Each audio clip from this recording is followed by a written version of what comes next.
ကျွန်တော်အခုရှင်းပြပေးမှာကစမိုင်းဝမ်ကိုအသုံးပြုနည်းတွေအကောင့်ဖွင့်နည်းတွေဆယ်လာရီဆယ်လာပါခွာတာလဲစတာတွေကျွန်တော်ရှင်းပြပေးမှာပါဗီဒီယိုအစားဆုံးကြည့်လိုက်ပါဗလားသားတို့ကဒိုင်းမွန်ကိုယ်တိုင်ရောင်းခြင်းနဲ့ဒိုင်းမွန်ရောင်းပြီး website ပေါ်ကနေကျွန်တော်အများလိုချင်တယ်ဘယ်လိုရောင်းရမလဲ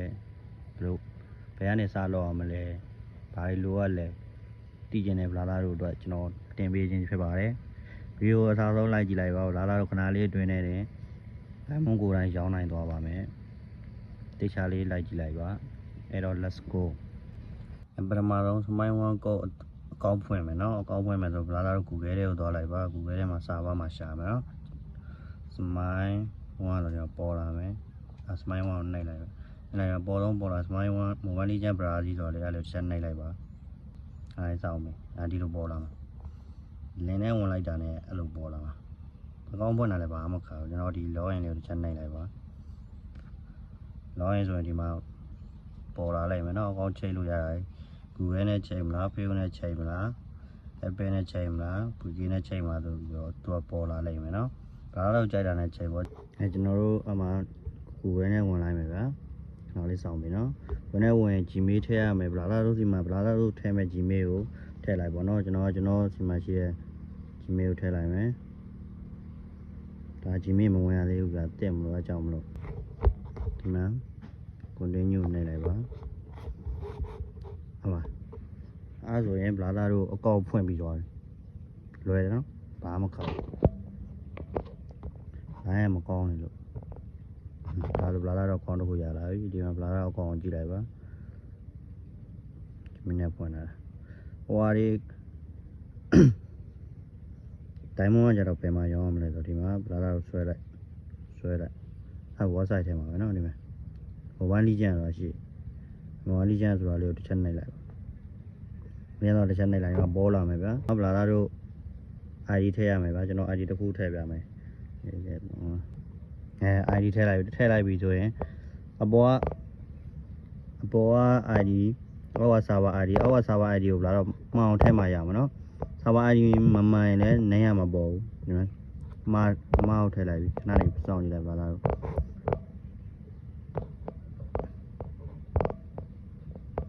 ဒီမဲ့ဒါ ID server ID မှာလို့ ID နဲ့ server ID နဲ့မကိုက်လို့ဒီလို user ID no exist ဆိုပြီးပြတာနော်အဲ့တော့ ID ကိုမအောင်ထည့်ပါ ID မအောင်ထည့်မှရပါမယ်နဲ့ထည့်လိုက်ပါမယ်ဖုန်းကမတူဘူးဗျကျွန်တော်လုံးရဖုန်းနံပါတ်ဒါကျွန်တော်ပိုးနေဖုန်းနဲ့အသစ်တစ်ခါလောက်ပြဆိုတော့နည်းနည်းဖုန်းနဲ့ကြောင်းနေတယ်ဒါပေမဲ့ကျွန်တော်ဒါ server ID မအောင်ထည့်တာဗလားလို့ဆိုရင်ဖုန်းနဲ့တွက်တယ်ဆိုရင်အနာခေါ်လိုက်တာနဲ့ ID server ID ထည့်လိုက်ပြီးတော့အနာခေါ်လိုက်တာနဲ့တခါတည်းနာမည်ကျလာမှာနော်ဟိုဒီမှာ pro တွေရဆိုပြီးနာမည်တက်လာပြီဗျအဲ့မှာတော့ဒီမဲ့အခု diamond နှက်စားတွေကဘယ်ရလဲဆိုတော့ဒီဟာတွေပဲဒီ၄ခုဒါ50ဒါ150 250 500အဲ့ဒါတွေထည့်မယ်ဆိုရင်နှက်စားထည့်မယ်လို့ကိုကြိုက်တော့ရွေးမယ်ရွေးပြီးအောင်သားလေးကိုသွားလိုက်ဗျအောင်သားလေးသွားလိုက်ဒီမှာဘာသာတို့က smile 1 coin နဲ့ဒီမှာဆို smile 1 coin ဒီမှာဒါလေးကိုတစ်ချက်ရွေးလိုက်အဲ့လေးတစ်ချက်ရွေးပြီးတော့မှန်ရပြသွားပြီဆိုရင် compare ဆိုတော့နှိပ်လိုက်ရုံပဲအဲ့လိုထည့်ပြီးသွားပြီကျွန်တော်ပြပေးမယ်ဆိုတော့ဒါလေးမျိုးဒါက diamond 86 190နဲ့250ခု906ဒါတွေကတရားရောက်လေကြီးလေပေါ့နော်ဒီကတော့တွင်းလိုက်ပတ်ပါတွင်းလိုက်ပတ်ဒါ weekly ပတ်ပါ weekly ပတ်ထည့်ပေးရှင်တယ်ဆိုတော့အောက်ဆုံးထိဆွဲရမှာနော်ဒီမှာ name ထည့် user name ထည့်ပြီးရင်အောက်ဆုံးထိဆွဲအောက်ဆုံးထိဆွဲပြီးရင်ဒီမှာရွေးရမှာရွေးပြီးရင်ဒါလေးနှိပ်လိုက်အောင်ပါပဲနှိပ်အောင်ဆိုဒါ diamond ထည့်လို့ပြီးသွားပါပြီလွယ်ပါတယ်ဗလားတို့တခြား like လုပ်ကြည့်ပါလွယ်ပါတယ်ကျွန်တော်ကုတ်ထည်နေပြောပေးမယ်နော်ကုတ်ထည်နေအလန်းတော့ဗလားတို့ဘရာဇီးလန်ကိုရွေးထားပါမယ်အခုရောင်းများကြတာဘရာဇီးပါသူကနိုင်ငံတွေအများကြီးရှိရဗျရောင်းများကြတာဘရာဇီးပါဘရာဇီးကတော်တော်များများရပါတယ်ကျန်တဲ့ဟာတွေကအဲ့လောက်မသုံးကြပါဘူးအဲ့တော့ကုတ်ထည့်မယ်ဆိုရင်ကုတ်ကကြဒီ profile ဝိုင်းလေးကိုနှိပ်လိုက်ဗျ profile လေးကိုနှိပ်လိုက်နှိပ်ပြီးတော့ဒီလိုပေါ်လာမယ်ဆိုရင်ဒီအပေါ်ဆုံးဒါလေးကိုနှိပ်လိုက်ပါ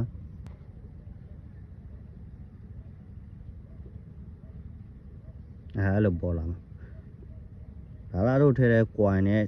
coin ရေတွက်ကိုဒီမှာလာပြမှာကုတ်ကထည့်မှာဆိုတော့ကုတ်ကဝယ်မယ်ဗျလာတို့သူများစီကဝယ်လိုက်မယ် ကိုဝယ်ပြီးတော့ကုတ်ဆလာစီကဝယ်မယ်ဝယ်ပြီးရင်ကုတ်ထည့်မယ်ဘယ်တည်းထည့်မလဲဆိုရင်ဒီမှာ Rocha ဆိုတာရှိတယ် activation code ဆိုတာရှိတယ် activation code ကိုနှိပ်လိုက်ပါအဲ့မှာပေါ်လာဘာမှမခါဘူးဒါသူတို့ကုတ်ဆလာတွေပေးတဲ့ကုတ်ကိုဒီထဲကိုထည့်လိုက်ပါအဲ့လေကို copy ယူထည့်လိုက်ထည့်ပြနေမယ် run to my အကောင့်ဆိုနှိပ်လိုက်တာနဲ့ဘလားတော့ဒီနေရာမှာ300ကုတ်ထည့်ရင်300 1k ကုတ်ထည့်ရင်1000အဲ့လို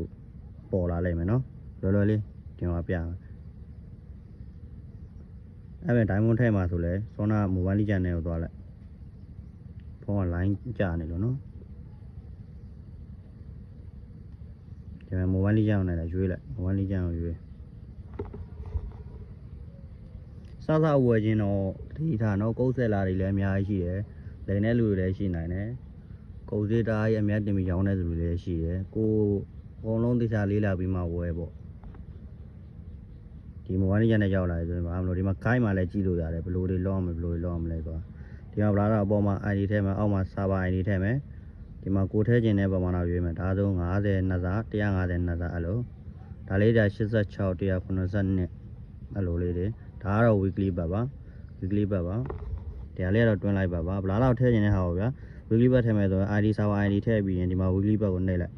နှိပ်ပြီးတော့ဒီမှာဗလားတော့ဒါကိုရွေးရမှာကိုကစမိုင်း coin တွေထည့်ထားဆိုတော့စမိုင်း coin နဲ့အောက်က compare ဆိုလေးကိုနှိပ်လိုက်ဒါဆိုပြီးပြီဗလားတော့ diamond ထည့်လို့ပြီးတော့လွယ်တယ်နော်ကျွန်တော်အခုပြောပြပေးတာစမိုင်း1အကောက်ဖွင့်နေရယ်စမိုင်း1ကိုအသုံးပြုနေရယ်နော်ကျွန်တော်ပြောတာနားမလည်တာရှိရင်လဲကွန်မန့်မှာရေးသွားလိုက်နော်ကျွန်တော်ပြန်ပြီးတော့ပြောပြပေးမယ်ဗျစမိုင်း1ကိုထည့်နေလဲပြီးကြပြီအဲ့တော့ seller reseller ဘာကွာလဲကျွန်တော်ပြောပြမယ်နော် reseller ဘာကွာလဲဆိုတော့ seller ကကြတော့ကိုယ်တိုင်ရင်းတယ်ဗျာရင်းပြီးတော့ပြန်ရောင်းတယ်မြတ်တာ reseller ချပေးတိုင်းနဲ့ဘာမှမကောကျွန်တော်ဆိုလဲမြတ်တာအများကြီးမမြောက်ရာကနန်းပဲရာကနန်းနဲ့ကျန်တဲ့လူတွေကတော့ကိုယ်တိုင်ထည့်ပြီးတော့ reseller ဈေးမပေးဘူးဗျာတဲ့မလားပြန်ရောင်းဈေးနဲ့ရောင်းတယ်ဆိုရင်တော့ကြံတယ်ဒီတိုင်းကိုက reseller ပဲပေးမယ်ဆိုရင်တော့ဈေးကတအားကြီးမကြံဘူး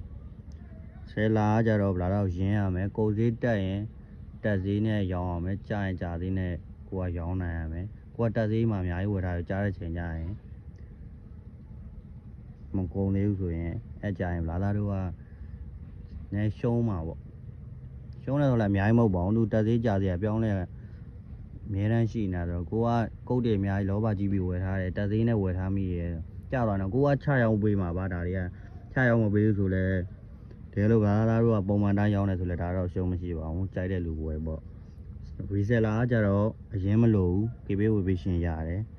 ရင်းနှီးမလို့ဘူးကျွန်တော်က reseller ချပေးရတော့ကျွန်တော်ဒီမှာလာပြီးတော့ reseller ဈေးနဲ့ယူကျွန်တော်ပေးတာဈေးကိုအမြတ်တင်ရအောင်အမြတ်တင်ပြီးတော့ဗလာလာတို့ကြိုက်တဲ့ Facebook မှာ TikTok မှာကိုကြိုက်တဲ့နေရာမှာဈေးတင်အောင်ဗျာဝယ်တဲ့သူလာဆိုရင်ဝယ်တဲ့သူက ID ဒါသားတို့ပေးမယ်ငွေလွှဲမယ်အဲ့အောင်မှာဗလာလာတော့ကျွန်တော်စီယာဈေးကိုအမြတ်တင်ရောက်ထားဆိုရင်ဗလာလာတို့အမြတ်ကိုနှုတ်လိုက်နှုတ်ပြီးကျွန်တော်စီယာရင်းဈေးအတိုင်းကျွန်တော်စီကိုပြက်လိုက်ပါကျွန်တော် group ကိုပို့လိုက်တာနဲ့ပြီးရင် player ပေးတဲ့ ID မျိုးနဲ့အဲ့နှစ်ခုပဲကျွန်တော်စီပို့လိုက်ကျွန်တော်ထည့်ပြလိုက်ဒါပါ reseller ရင်းမလို့ဈေးတက်တက်ကြကြဘာမှစိတ်ဘူးစရာမလိုဘူးဂျားတွေကနေပြီးတော့အမျက်စားတဲ့သဘောပါပဲဆယ်လာကတော့ကိုယ်တိုင်းကိုယ်ဝယ်ပြီးတော့ကိုယ်တိုင်းစမ်းရောင်းမဲ့သူတွေကတော့ကိုယ်တိုင်းတစ်ခုကကောင်းတာတော့ဗျာနည်းနည်းဟိုကိုရီဇလာယူတဲ့သူဘက်ကတန့်ဖြည့်မပေးနိုင်လို့ကိုကစောင်းရတာကြားတယ်ဗျာစောင်းရမစောင်းနိုင်ဘူးဆိုရင်ကိုပါကိုဝယ်ပြီးတော့ထည့်ပြီးရင်မြန်တယ်ဗျာအဲ့လိုပေါ့ကျွန်တော်စီကတော့မြန်ပါတယ်ဗလာလာတို့ရီဇလာပြန်လိုချင်တဲ့လူလည်းလာခဲ့ပါနားမလဲသူတွေလည်းလာမေးလဲပါရပါတယ်နော်ကျွန်တော်နောက်ဗီဒီယိုတွေမှာတိကျပြန်ရှင်းပြပေးပါမယ်ဗလာလာတို့မေးတဲ့လူတွေများနေလို့ကျွန်တော်အခုမြန်လေးဖြစ်သွားအောင်ကျွန်တော်ဒီတိုင်းလေးပဲဗီဒီယိုလေးရိုက်ပြီးတင်ပေးလိုက်တာပါကျွန်တော်ရဲ့ group လေးကိုလည်းအားရော join ထားလို့ရပါတယ် player တွေရော reseller တွေရောဒါ join လို့ရပါတယ်ကြာရင်ဝယ်ပါ reseller ပြန်အောင်နေတဲ့သူရောင်းပါနော်ဒါပါပဲခုကောက်ကကျွန်တော်ဗလာသားတို့ရင်အကောင့်ဖွင့်တာတွေကုတ်ထည့်တာတွေကျွန်တော်ရှင်းပြပေးလိုက်တာเนาะဗလာသားတို့နားမလဲတာသိကျင်တာကိုကွန်မန့်မှာရေးသွားပေးပါကျွန်တော်နောက်ခါကြာရင်ဗလာသားတို့ထဲကရေးကြီးဆုံးသိရမယ့်ချက်တွေဒိုင်းမွန်ဈေးတွက်နည်းတွေကျွန်တော်ပြန်တင်ပေးမယ်เนาะဒါကတော့ကျွန်တော်ပထမဆုံးအကောင့်ဖွင့်နည်းနဲ့ကုတ်ထည့်နည်းဘယ်ဘယ်လိုရှိရဲဆိုတာလေးပဲねအကြမ်းမြင်လေးကျွန်တော်ပြောပြလိုက်တာเนาะလွယ်တယ်เนาะဗလာသားတို့ကိုယ်တိုင်လုပ်လို့ရတယ်အပြင်းမကြီးပါနဲ့ကိုယ်တိုင်လေးလာပါနောက်လည်းရှင် YouTube မှာရှာပါ Google မှာရှာပါလွယ်ပါတယ် ဒါလေးလုပ်ဖို့အတွက်နဲ့တော့ပတ်စံနေကုန်မခံပါနဲ့ဒါပါပဲနောက်ဗီဒီယိုမှာပြန်ဆောင်ပါမယ်ကျွန်တော်ရဲ့ channel လေးကိုကျွန်တော် subscribe လေးလုပ်ပေးထားကြနော်ကျွန်တော်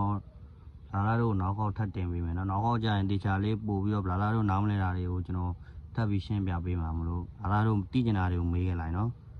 ကျွန်တော်ကဒါအခုပထမဆုံးကကျွန်တော်ရမ်းတန်းပြီးတော့လုပ်ပေးရတာမလို့လာလာတို့ကဘာတွေနားလဲသိကျင်တာလဲဆိုတာလဲကျွန်တော်မသိဘူးကျွန်တော်တီးသလောက်အဆင်ပြေမလားလဲကျွန်တော်လက်တန်းလေးပြောပေးလိုက်တာနော်နောက်ဗီဒီယိုကျမှပြန်တွေ့ပါမယ်လာလာတို့ကိုလက်ပါကျွန်တော်ရဲ့လူလေးကိုလည်းလာရောက် join ထားလို့ရပါတယ်လာလာတို့ဝယ်မဝယ် join ထားလို့ရပါတယ်ဒီကလာပြန်အောင်ရင်လည်းလူတွေလည်းကျွန်တော်စီကိုလာမေးလို့ရပါတယ်